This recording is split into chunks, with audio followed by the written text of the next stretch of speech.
Kembali lagi bersama saya Nif di sini. Saya akan membawakan film berjudul Mine, sebuah film yang rilis tahun 2016. Salah satu tentara tersial di dunia. Saya akan menjas pria bernama Mike. Kenapa saya bilang tentara tersial di dunia? Yah, bagaimana tidak? Selama 60 jam terinjak ranjau, ternyata yang diinjak sungguh mind-blowing endingnya. Mike dan temannya Tommy mendapatkan misi rahasia dari atasannya. Namun misi itu pun gagal. Saat dalam pelarian, badai gurun tiba mendatangi mereka, dan itu pun merupakan kesialan pertama mereka. Saat dalam perjalanan, atasan mereka menyuruh untuk pergi ke sebuah desa kecil sebagai lokasi penjemputan mereka. Namun, mereka harus melewati gurun yang sangat luas. Saat dalam perjalanan, mereka asyik mengobrol tentang keluarga mereka. Namun, keasyikan itu pun terhenti saat tiba plat peringatan terbang ke arah Mike, di mana plat tersebut tertuliskan bahaya ranjau. Tapi temannya Tommy menganggap sepele hal tersebut dan mengatakan itu merupakan tipuan dari warga desa. Mereka pun melanjutkan perjalanan. Saat Tommy berbicara dengan Mike dengan melangkah ke belakang, di saat itulah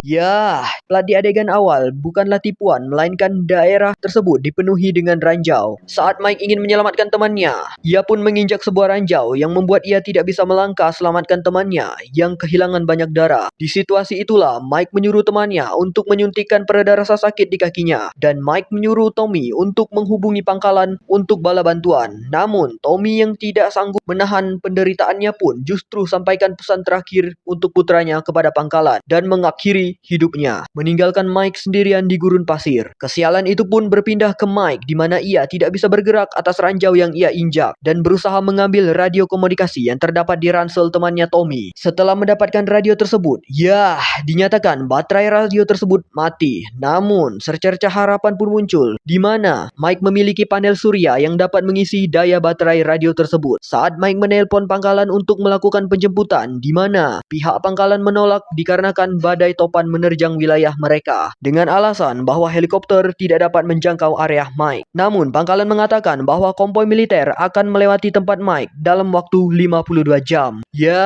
Mike pun terpaksa menunggu hingga bantuan tiba. Namun tiba badai pasir mendatangi Mike. Mike pun menahan dengan sekuat tenaga tubuhnya. Saat badai meredah, mayat Tommy tiba berada di dekat Mike yang membuat Mike senang untuk mengambil baterai di saku Tommy. Namun radio komunikasi Mike terhempas diterjang badai. Di saat itulah datanglah seorang pria dengan berjalan zigzag menunjukkan ia tahu lokasi ranjau tersebut, dan Mike meminta bantuan kepadanya. Tapi pria tersebut tidak menghiraukan Mike. Tak lama kemudian datanglah anak dari pria tersebut dan memberikan minum kepada Mike. Mike pun meminta bantuan untuk mengambil radionya. Namun sekali lagi Mike tidak dihiraukan. Saat waktu malam tiba serigala datang menghampiri Mike. Namun serigala tersebut menginjak ranjau di lokasi tersebut.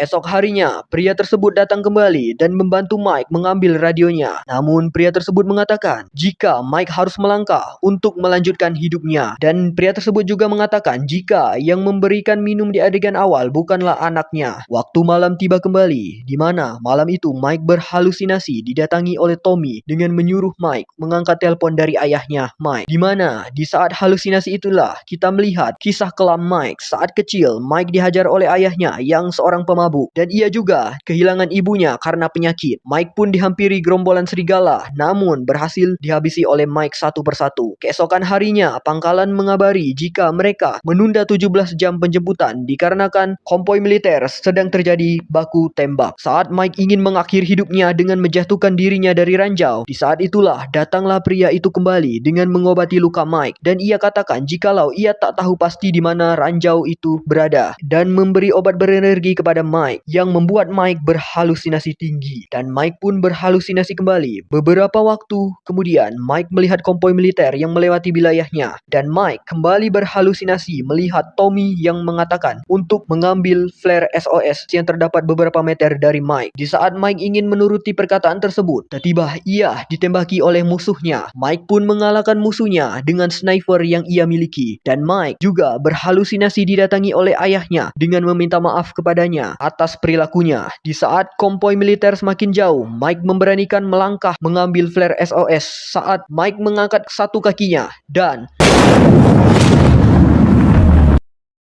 ranjau tersebut pun tidak meledak. Ya, ternyata yang diinjak Mike selama ini bukanlah ranjau, merupakan hanyalah sebuah mainan anak. Dan inilah ending yang sangat mind-blowing. Sebenarnya, sekelas tentara seperti Mike semestinya tahu jikalau ranjau yang asli di dunia nyata sekali injak akan meledak. Namun, kembali lagi ini hanyalah sebuah film. Jikalau ranjaunya sekali injak langsung meledak, maka durasi filmnya akan lebih pendek. Saya Kevin, terima kasih telah menonton channel saya. Thanks banget bro.